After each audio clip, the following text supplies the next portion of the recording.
Naomi. Well, it doesn't matter. The source of the learning should be a refuah shlema for Naomi Bat Sarah. Okay? So we learned in Shar Yichud Ve'emuna in chapter 1, the amazing thing that we're understanding is that when God made the 10 utterances, that those 10 utterances is not something that you make and then the 10 utterances go away. Those 10 utterances give every single thing its constant existence. That means every single moment that those 10 utterances are being spoken, they are still, of course, here we expect it. It always happens. I think that's the segula. The segula is the start, and then they come in. Okay, so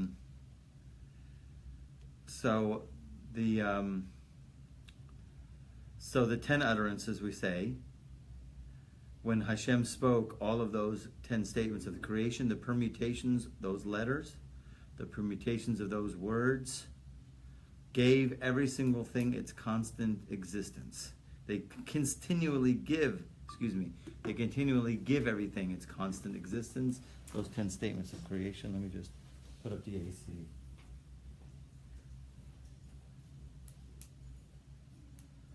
Shalom Aleichem. It's all good. It's all good. I have a little book like this one about Tanya, a kid's book of Tanya. Wonderful. And this is a little garden of Okay. We didn't wait for you, so we're recording. Okay, that's good. That's all good. It's all good. Okay, here we are. We're back. I Okay. need a paper. Oh, I left it in my We have one for you, Oh, yeah. I think. I No, we have- don't. I did have one in my car. Then that's where it is, because there's not one here. Maybe I have one here. 1 second. Oh, I forgot Let's see. We all forget it at home. We all know who brings their materials to class and who doesn't. And it's me that does it. And we don't have. I'm It's sorry. okay. I'm gonna, can I come with you? Yes. We'll sit over here. Okay. No, it's okay. I have a copy of Tanya. I gave them all away. What can I do? I think I'll go look at the car. I have it at home. I know I left it in the car, but I had the car washed, so I didn't put it in the trunk. I'll have to make more copies. Okay. Okay, got that. Oh, never mind. I'll get it later. Chapter 1 spoke about, let's start all over again. Chapter 1. In Shar Yichud Ve'emuna, you'll just listen and absorb. That's good. God made 10 utterances, and He constantly wills us into creation every single moment through the permutations of those letters. When He said, let there be a firmament, let there be waters, let there be dry land, all of those things constantly give every single thing its continued existence every single moment. Okay? Every single thing is constantly being willed into creation through what we will call God's utterance. Okay? That was chapter 1. Okay?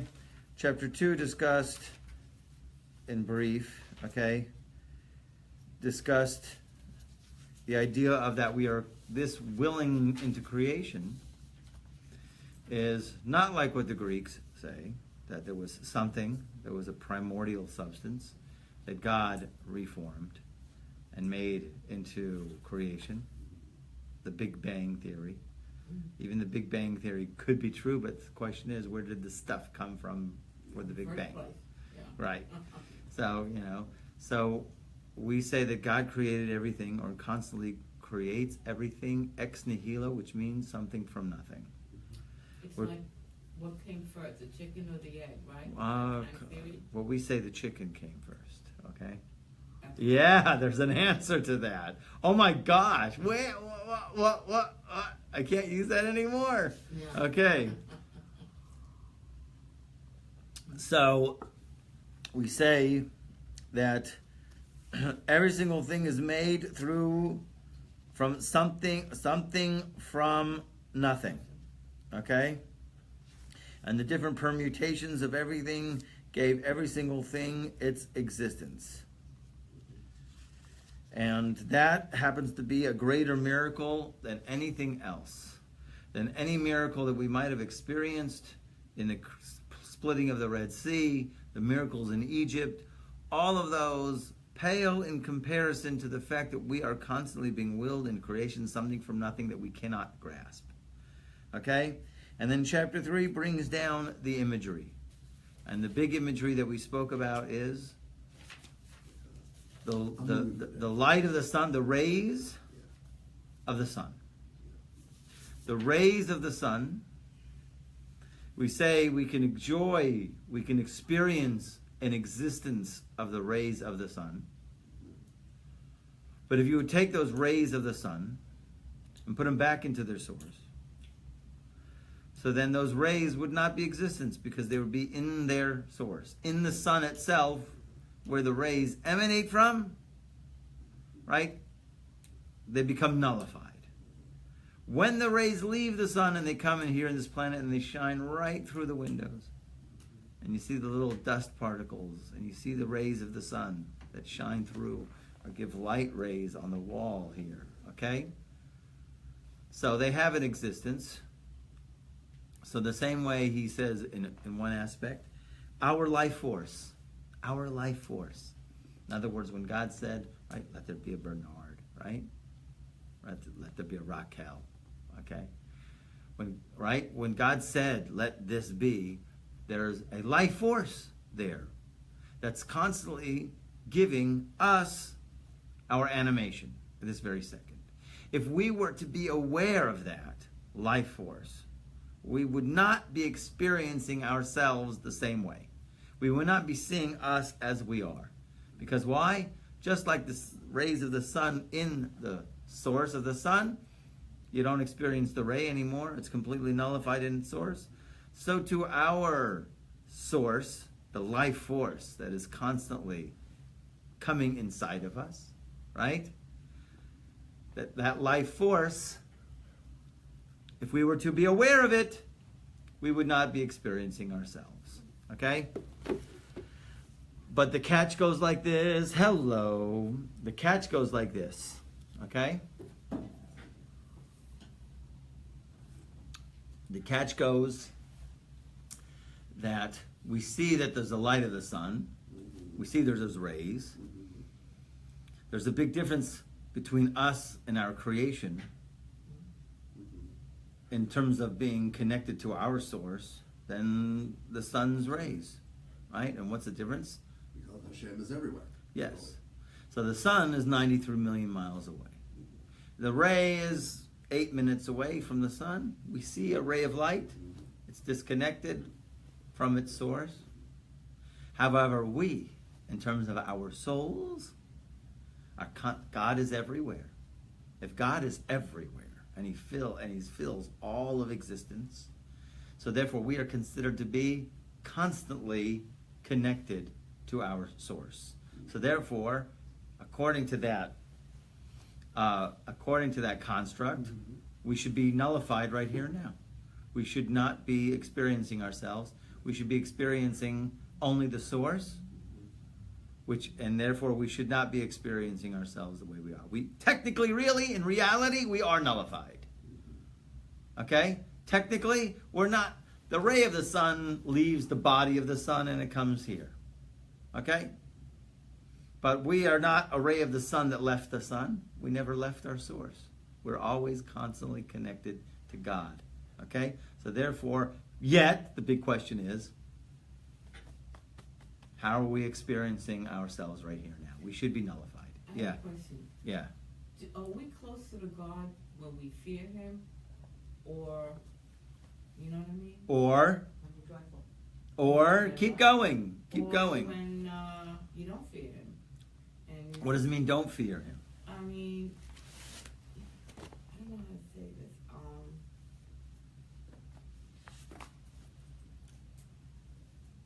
don't know. Okay, I was going to think you were going to say love him. Love.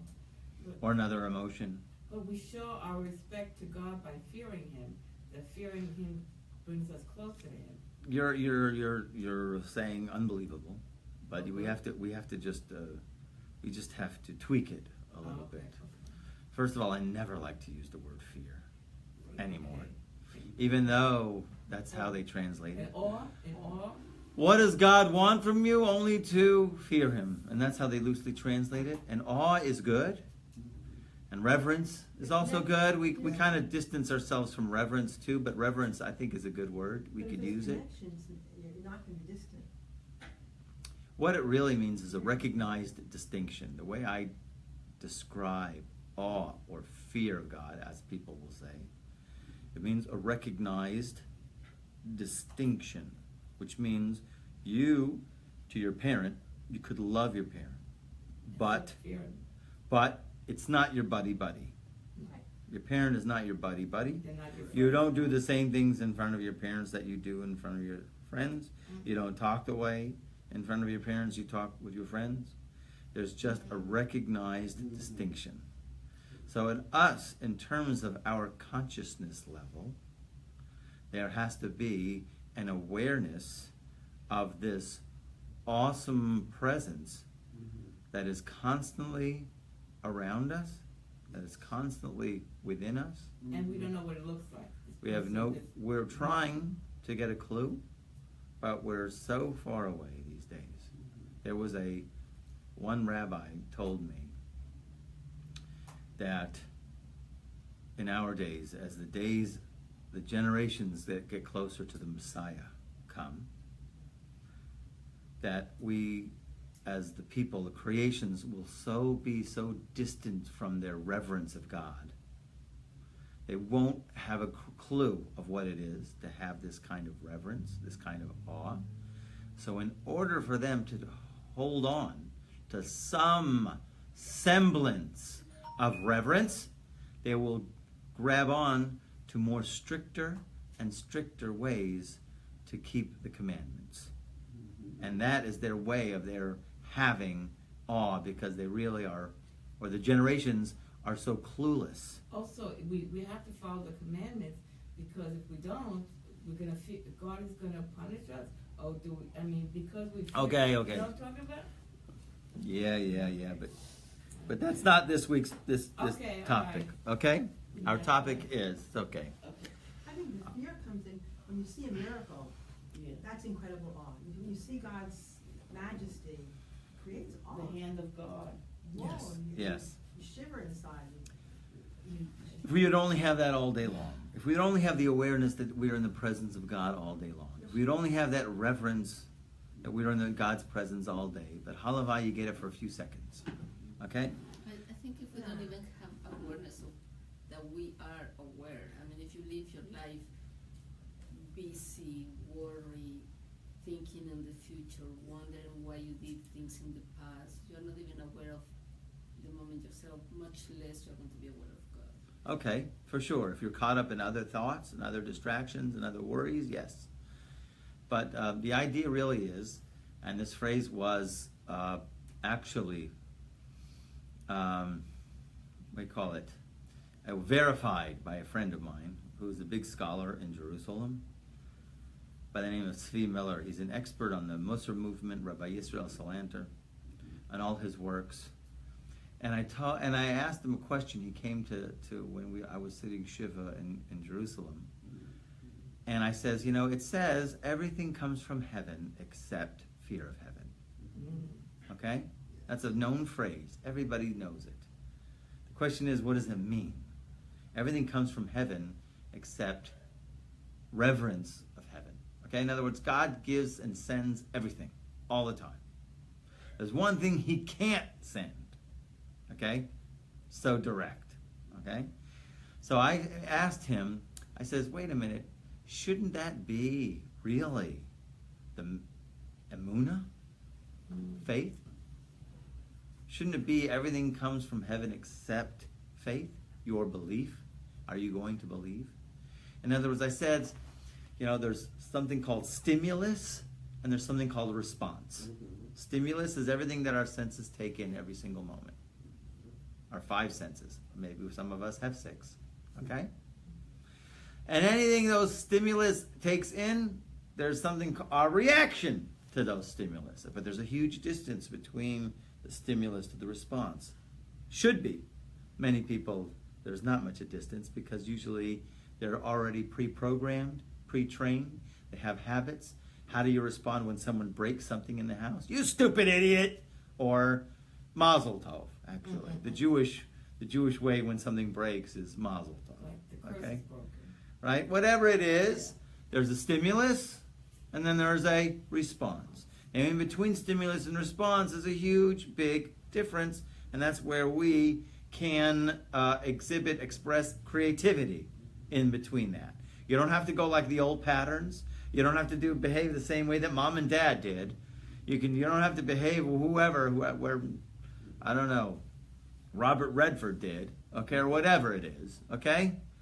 You could behave in a completely different way, i.e., really, in essence, really, from stimulus to response, emunah, or everything comes from heaven, stimulus, except fear of heaven, our response, we've got to respond with emunah.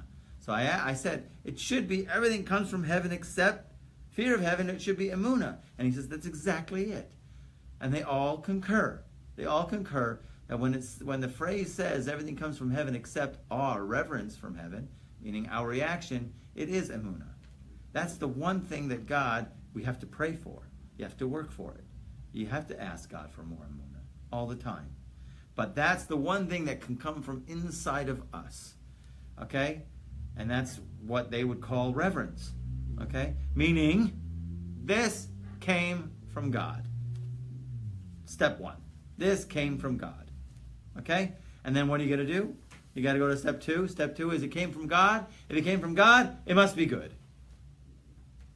That's a hard one. Most people don't do that. And then if you can really hold on, and you go, okay, it's for a purpose. There is a tikkun in what is happening. A tikkun means there is some huge rectification that is going on. Okay? Yeah.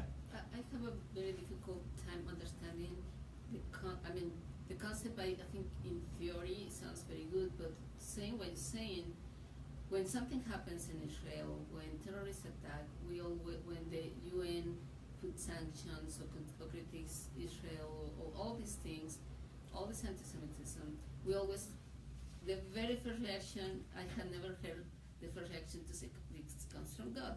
Rather it says it's more like a complaint that like we those anti-Semites, there they are again, let's kill them. Right? So I know, I'm the same. We respond with anger. Okay, right. yes. So in theory we shouldn't say let me tell you, all the big rabbis. It's like this comes from God. We have to be thankful, grateful, happy. Terrorism doesn't come from God. Everything comes from God. Everything comes from God, including Even it. terrorism. Yes. God allows it to happen. How does he allow it to happen? Hester Panim, which we're going to get into, what we call God is hiding his face. We can't put our minds around it. We cannot understand human suffering. We cannot. Okay? How do good people turn evil? All of this. Okay? Now, all of this. Okay? The Chavetz Chaim himself, before he passed away, and he gave a speech in front of like a huge assembly of all of the Yidden, all of the Jews in Europe, the Yidden in Europe, okay? Yeah, I like that. I know. And he said like this, and it's so true, okay? And yet some people take it to heart and most people don't. He says, when something happens in the world, you hear it. Why did you hear it? We have to hear. Because you're responsible why that happened. Yeah. There's something you can do about it. Maybe it's a prayer. Mm-hmm. Maybe it's to do tshuva. His real message was, you hear about something happening on some side, something in the world, some catastrophe happened, we're not doing something right. We're not. He says it's us. It's up to us. We have to look into ourselves and correct it. Whatever that is. My Rosh Hashiva would always say that. Things that happen in the world, it's because we are not doing something right. Because if we were doing something right, Hashem would take care of all those problems. Okay? We wouldn't have these situations. The world would be blessed if we were absolutely in alignment with the Torah principles. Okay? The reality is, we're not in total alignment with the Torah principles. So things are bumpy. And there's a lot of Hester Panim. But Hashem also, Hester Panim, as we learn in this week's Parsha, Hashem hides his face. Hashem hides his face for us to develop emunah. Okay? We have to develop within ourselves a certain sense, very much like a parent who wants to teach his child to walk. first holds the hand, make sure the child is going to be able to move his legs, right? He can stand up and maybe move his legs like the walking motion, and eventually after practicing, he has to let go. He takes 3 steps away from the child in order for the child to take those steps himself. We are here in this world to develop emunah. It's an emunah gym, the world is. And God is going to hide his face, but we have to hold on, okay? And that's really what it comes down to, what we're talking about here. Because that's the idea of chapter 3 that leaves off, is the whole idea of how can it be, right? Where the whole comparison between the rays of the sun to the light to the sun itself, it's not like our comparison. We are constantly being willed into creation, but we're within the source. We should not exist. Okay? And that's where we get on to chapter 4. That there's something called the symptom. Okay? We've done this before. I can actually share something, go into it right now with you. Okay? Actually, I have copies of this. Baruch Hashem. Oh, there we go. Aha! It's better than your Frank Sinatra. That's for sure. New York. Start spreading the news. We got it. I got the New York. I'm leaving today. Okay, here. I'm going to hand these out, okay? Okay. Do. Isn't it like a glow or What? Ahaha. Maybe that, and more. I feel like we're holding our breath and we're waiting for somebody to give us permission to exhale. You know, it's like, it's serious, think about it. You know, it's like, oh God, am I doing this right? We're going to start with this. You have this? You didn't bring this. Breathe, you know? It's okay, pass this back. I got copies. What? Pass this back. Yeah. Okay, the best is the picture. We'll just use the picture for now. Okay? Okay. I'll share it with Jane. Okay. So we have here the symptom. And the symptom means the constriction or the contraction. Okay? Symptom? What does it mean? Symptom. Contraction. Contraction, constriction. Oh, Okay? it's a Hebrew word for contractions? Yes, which Like means... labor? Yeah. Yeah, like labor. Taka. Because something's getting smaller. Yeah. Because you got to push out the kid. Okay? Yeah. There's so Hashem, we say, had to make a space. If Hashem was filling all of existence, he had to make a space for creation, for something else to exist other than himself. Okay? And the language of the Ari is, you know, am I on the right page? No, I'm not. Page 11. Thank you. I'm way off. Okay. So the language of the Ari, and this is the language, okay? So you have here, really the page just before it speaks about that he was filling all of existence, and he withdrew himself, right? From a center point, or what would be the center point. He withdrew himself, so to speak, in order that there should be a place where he is not. Okay? And then we learned about, in this vacated space, he drew down what we call the ray, the kav, into the center point, and that's what you have right here. You'll have outside the circle is the light of the Ein Sof, infinite.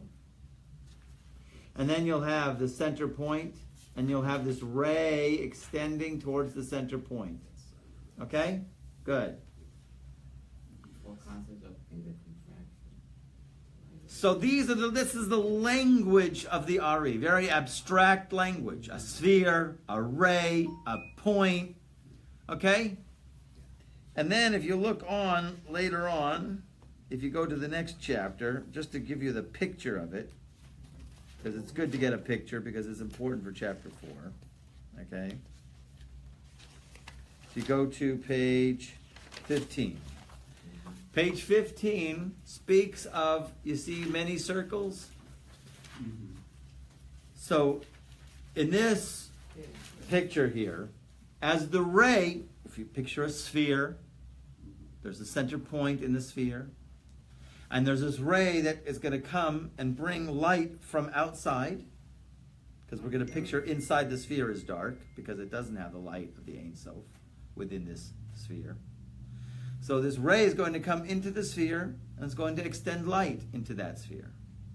And then actually it's going to contract again, that light, to the sides of the sphere and make another circle just below that circle, almost like what you have here. Here you only have 5 circles.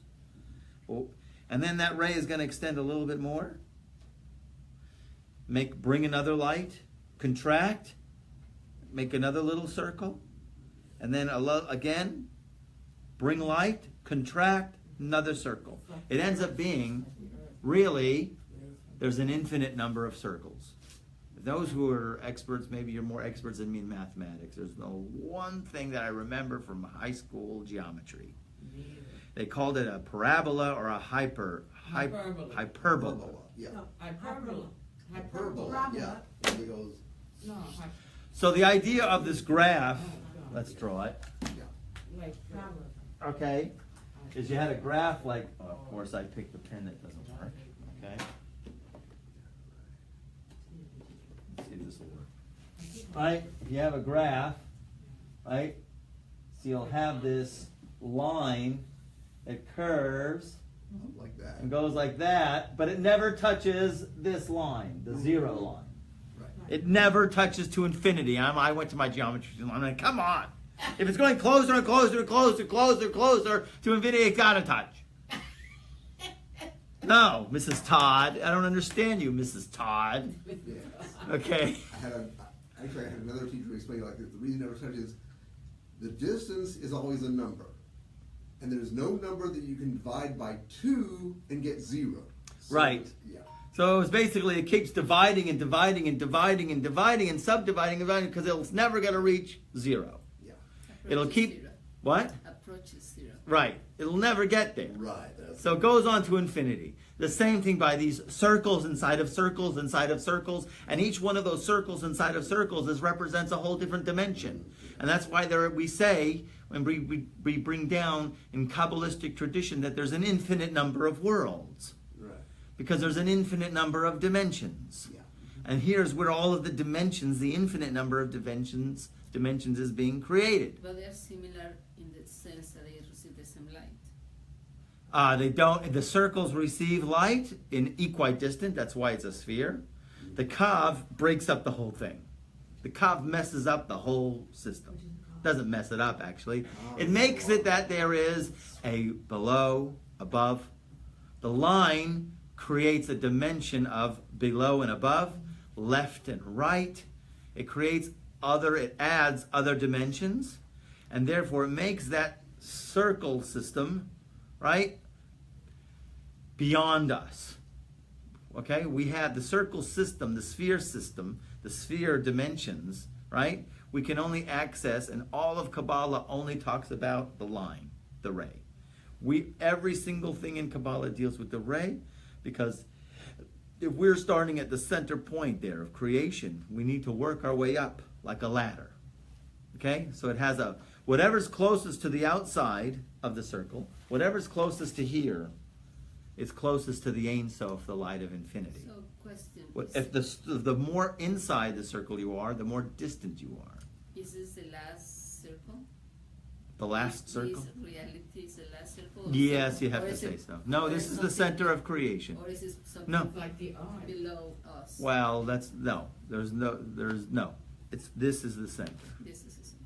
Because we are the creations of free will. Okay, so it's something We're below the us. hot, volatile substance that could just, who knows where it's going to go. Okay? Because no one else has free will. Okay?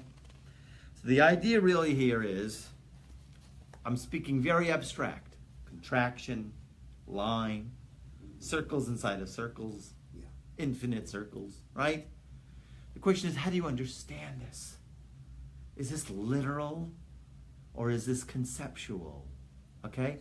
There are rabbis. I should shut the tape off. Okay? There are big ones, holy ones, not many, but very big, who says it's literal. Okay? They say it's actually literal. In other words, in this vacated space, God is not to be found. He's out there. Okay? In another dimension. I mean, it's not in. Kavod Kedushato. Many rabbis, we have to go back a little bit. I'm going back here a little bit, okay?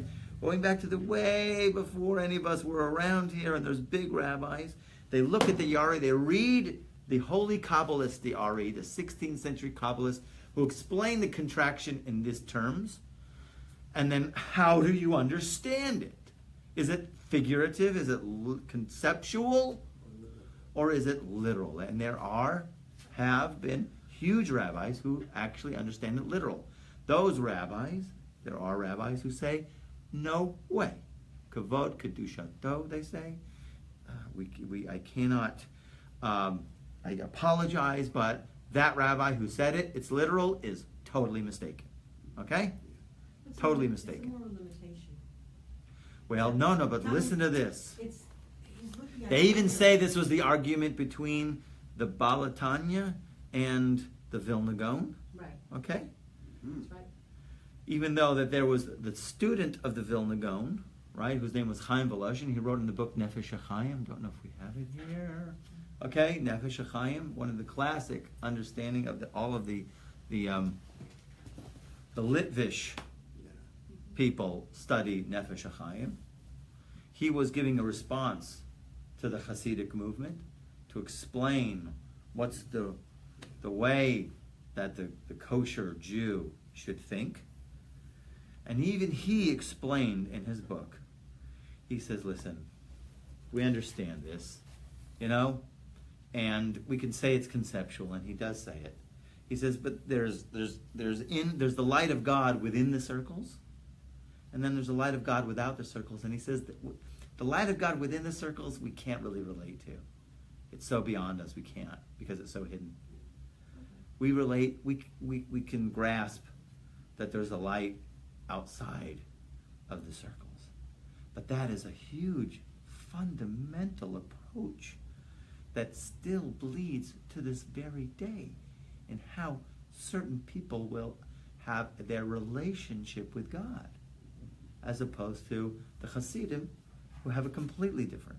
The Hasidim all understand that this is so this is so conceptual.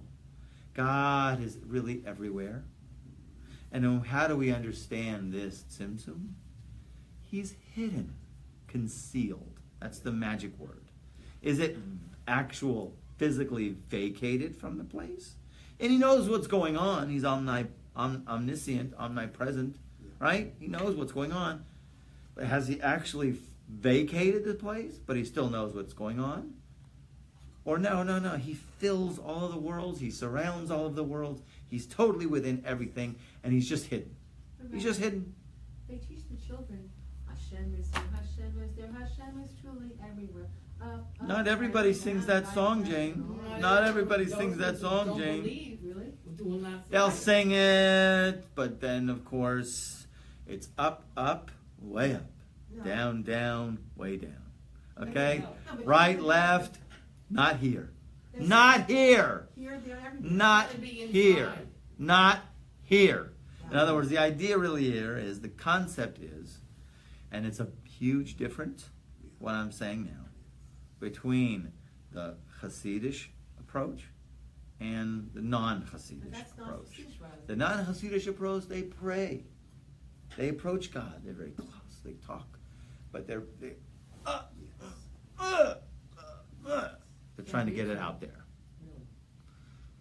Their approach to God is not something where he's right here now, within. He's within me. He's inside. That's right. He's inside. Therefore, he's close to you. Right? So, but the idea here is you can understand maybe the approach is different. If you understand it from within, that within you is is the holy essence of the Ein Sof himself. He's all around. He's just concealed. Okay? It's a much different approach than, I can't deal with the inside part. We'll just deal with the outside part. I think the outside is more Gevura approach, where the within is more Chesed approach. Well, it takes a lot of gevura to have that existence of approaching him like that. It does. Because I really don't know how some of these people can live out a day if they don't learn this material. I really don't, because you have to know God is really everywhere, and He's very close to us, within. Yes, you want to say something because No. you're what? You don't? No, I'm just. Oh, okay, got it. Yeah. Okay, because I thought you wanted to say something. It's a huge approach. I really shouldn't even be putting this up now on tape because they're going to come after me in my neighborhood. Okay? Because really, they don't. They're detached. It's a certain level of detachment. Okay? And they don't even know why they're detached. They don't even know why. They know they can feel attached, but they're really detached, and they don't even know why. The Hasidic approach is always involved in constant attachment. Okay? It's just a level of, you can't see it. You can't see it. But that doesn't mean I'm disconnected to it. They feel the disconnect, and they feel that this is the only way that how they can approach God. But by praying? Everybody's praying. Yeah, but it's Okay? But the question is, you can see it's a very subtle difference. You understand? In the Hasidic approach, we see God in you, in this table, in your bottle of water, in her. There's godliness. I see the God in you. I see God's magnificence in you. Right. So we say He fills all worlds, and He surrounds all worlds. This is a classic Hasidic concept. He fills all worlds. So how do you deal with He fills all worlds? How do you relate to that? Do you relate to that like, I'm in it, I'm connected, I just can't see it now, but it's there. And a realization. Or like what Chaim Vlushin, his words are, we just can't deal with it. So we're just going to deal with this outside. That's how his language is.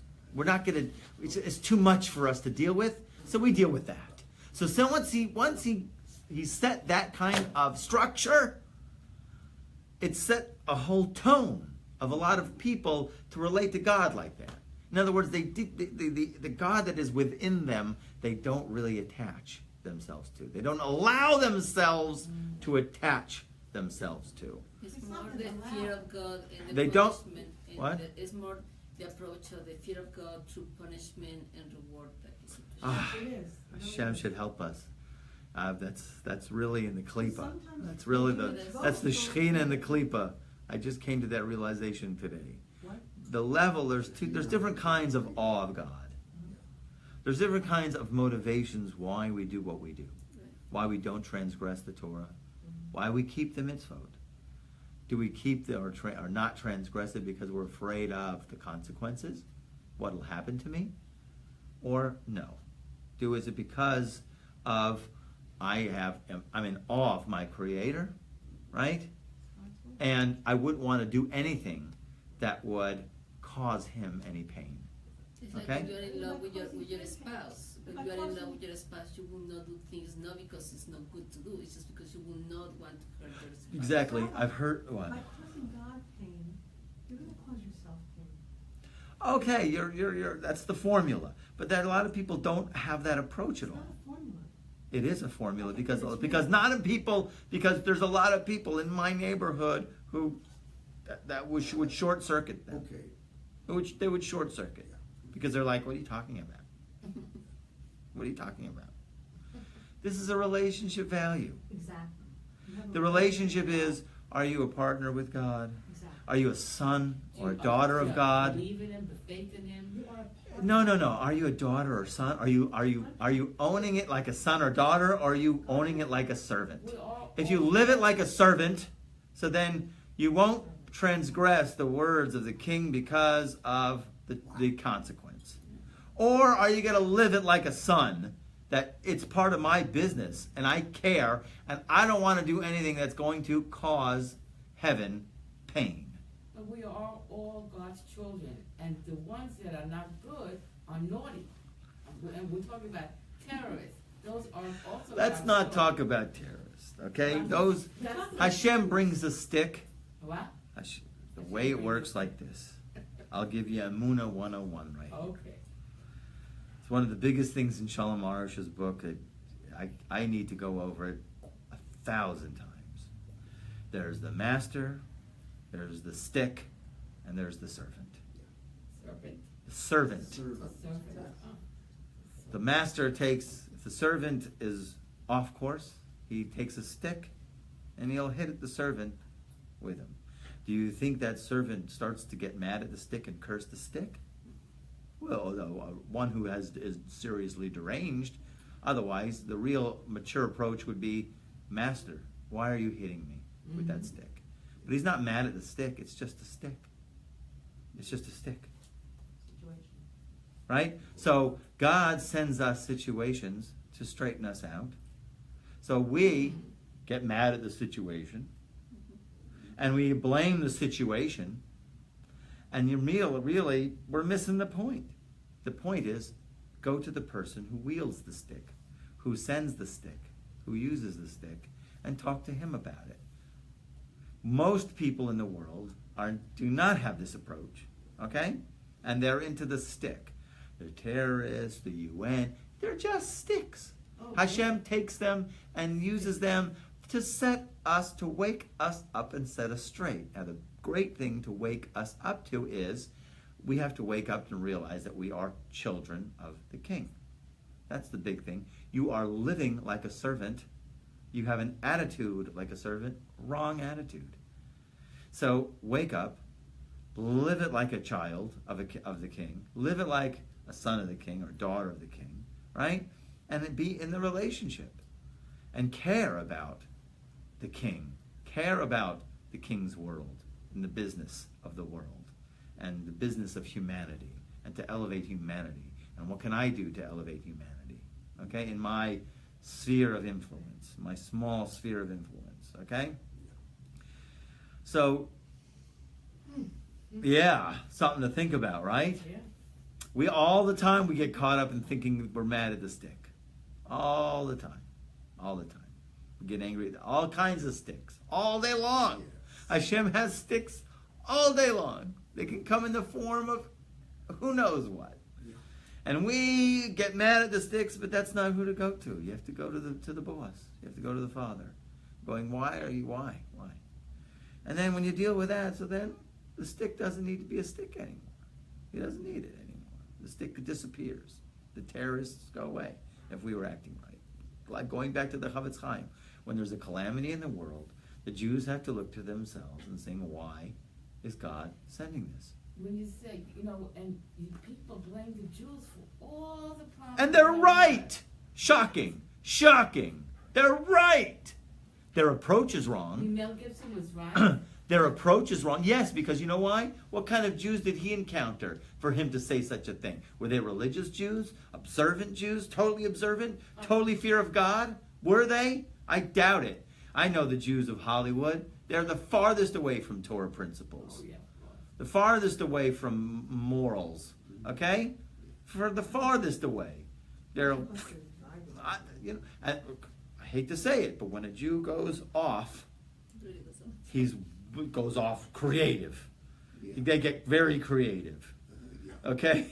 How they go off and how they go bad. Okay? You get Bernie Madoffs. Okay? Very creative. Okay? He really Liberal left. So the idea really is yeah, we're at fault. The Torah is in exile. Tefillah is in exile.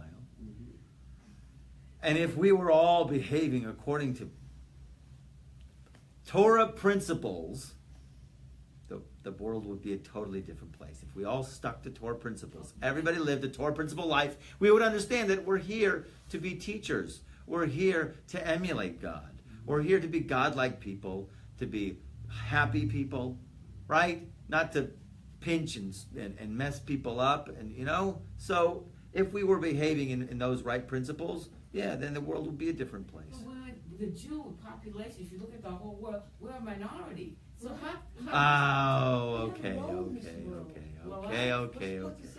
Yeah, how many What? Okay. We have a role in this world that God gave You know, us. being so small, it doesn't matter. We're the chosen people. I Geveret. people hate that too. Geveret. People hate Geveret. that too. They hate Geveret. us. We're the chosen They people. hate Geveret. us because we're not living what We're the we're center point. We're here. Yeah, okay.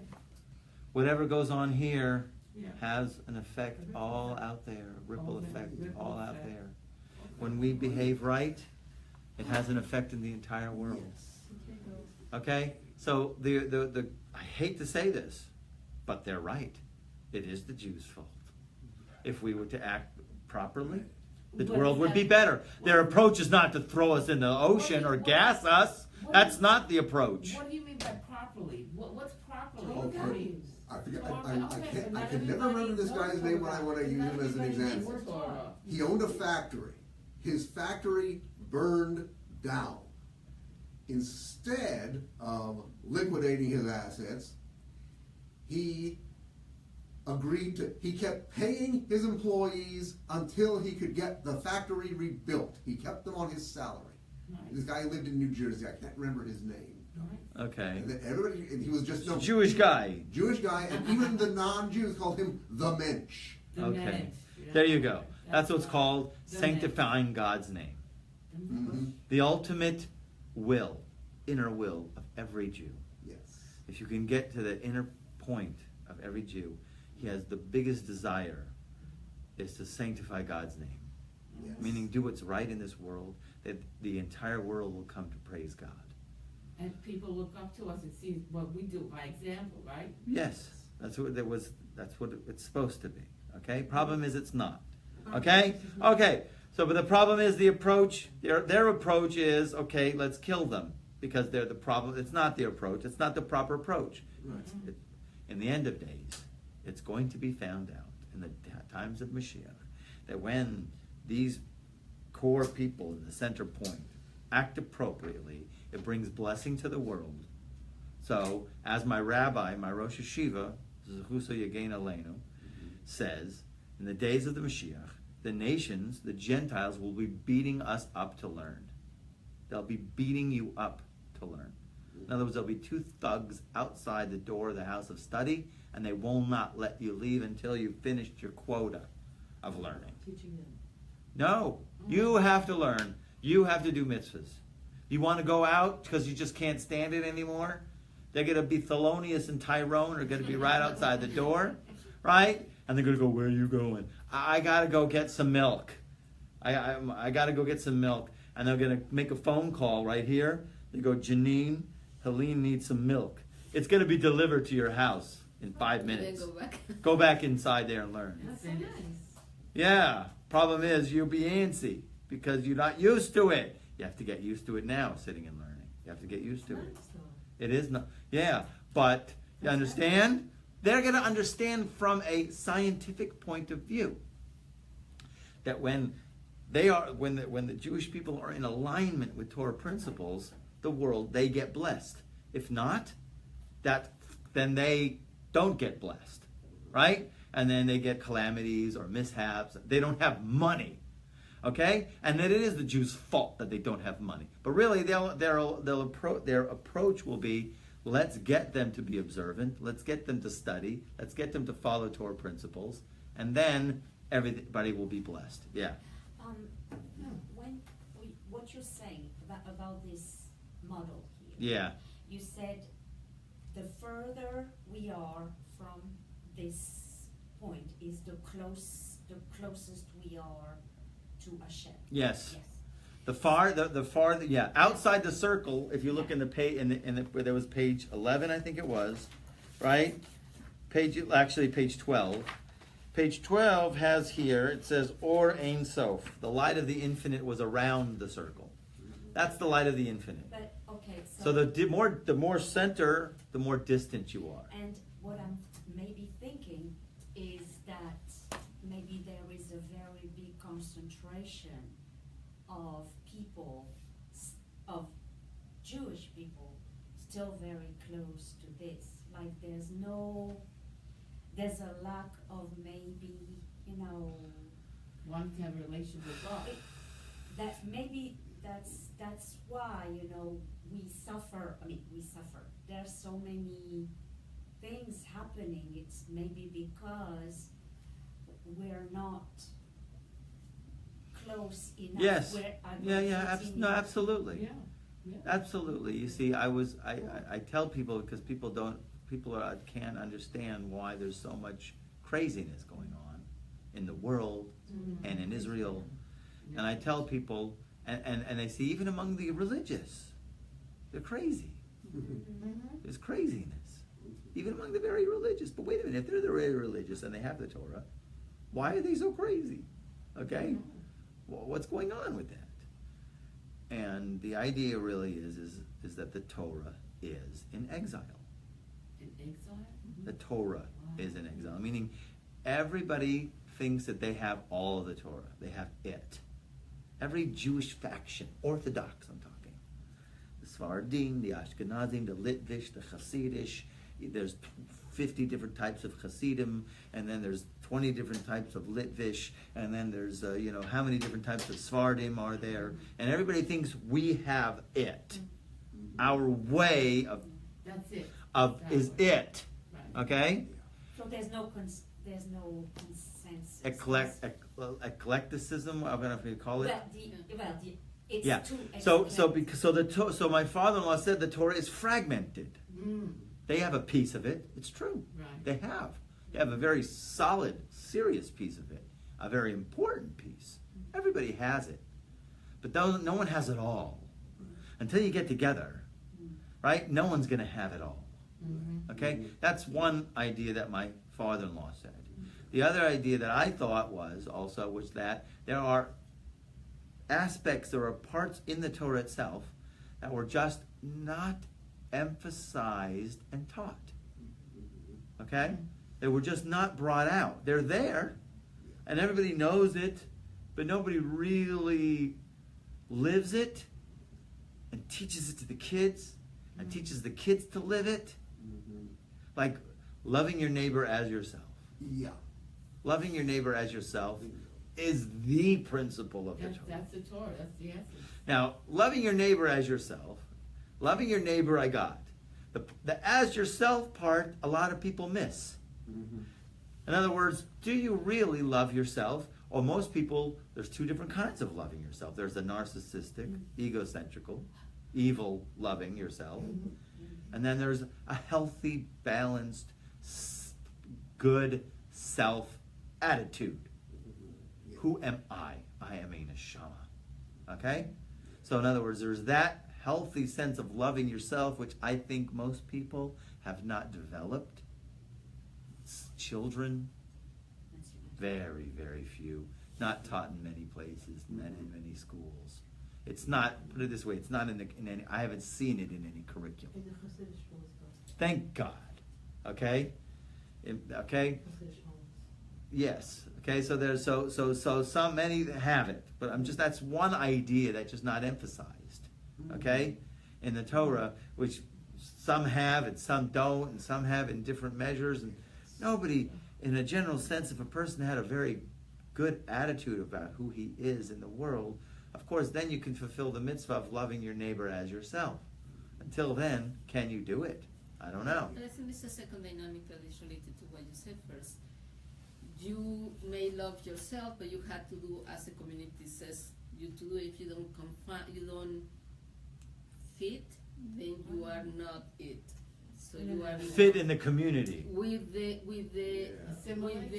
standards of so the majority of the community may, in theoretical way, love yourself as Okay. you're supposed to, but in reality may not. And someone who really may love themselves, when it tries to fit in a community that is not conducive, it's just craziness. I think that's what I'm not sure. I'm not sure because I Your think like relationship this. with God is so holy.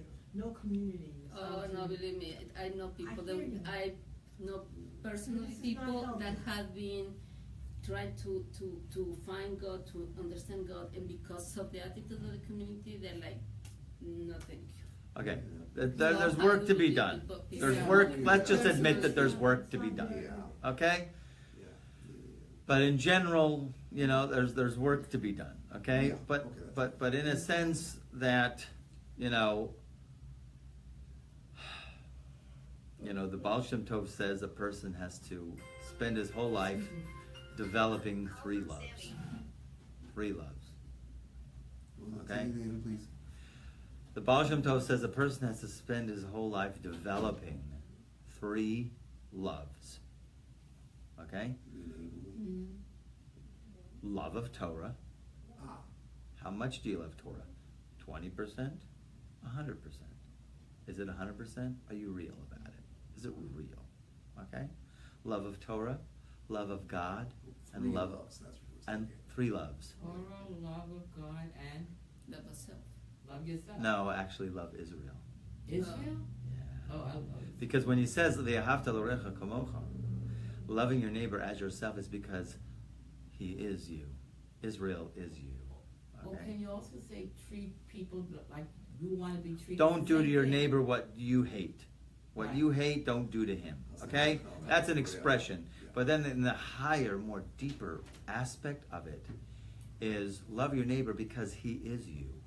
Okay? In other words, if you got something friction there with the community or the Jewish people, okay? And there's friction there, so then means you do have friction within yourself. What if you have a crazy neighbor? Time to move, sister. But the idea really is, okay, hey, that says stay away from a bad neighbor, okay? It's tough. I know, okay? There's more to be said in this, okay? The idea really here is, okay, reality is not what we think it is. We go out and we think there's other people, excuse me, okay? We go out and there's others, we think, don't forget we're in a contraction here. And the contraction is not real. Okay, it's conceptual. God is everywhere. There's no spot where God is not. He is within, He is without. And if you have issues connecting with people, and Hashem sends you experiences, then that means there's a level of disconnect within you that needs to be fixed. Okay? I mean, it's quite simple. Quite simple. Here I am traveling, doing my kashrut in San Diego, and I'm traveling in the middle of the desert, and it's 100 and who knows what degrees, and my these phones have direction map, Google Maps. You need them if you're in a foreign city that you'd have no idea where to go. And all of a sudden, my charge cable is gone. Okay? Doesn't work. Doesn't charge. Gone. I'm lost. Okay? Thank God I find another one place, a market they don't have. And then they tell me go to a place, a Target. I find a Target. I'm going, why are you doing this, God? I was like, okay. God has showed me this experience because there's a level of disconnect. Okay? So he wants to tell me, you're not connected. So if you go out among a crowd of people and something happens, okay, there's a level of disconnect, and there's always levels to grow. Okay? There's more and more levels to grow. We went off topic, folks. Okay? Way off topic. Okay? But we talked a little bit about the symptom, the contraction, as we're going to talk about in chapter 4, a little bit more. Okay? That God, with the way that the Tanya understands the symptom, okay, it's totally conceptual, and it talks about levels of concealment. God concealing himself. Not that we understand the Arizal's words. Rabbi Yitzchak Luria, the big 16th century Kabbalist, who mentioned these the way in this language as it is literal. Okay? Some people understand it literally. We are not to approach it literally. Most rabbis and Kabbalists never approach it literally, and therefore it affords us an ability to connect to God within us. Okay? That is always there and always very intimate. We have the ability to be very intimate with God in a very, very special place. Okay? We'll stop now. Okay, great. Thank you. Well, this is the right time. Yes. This is the right time of year to go.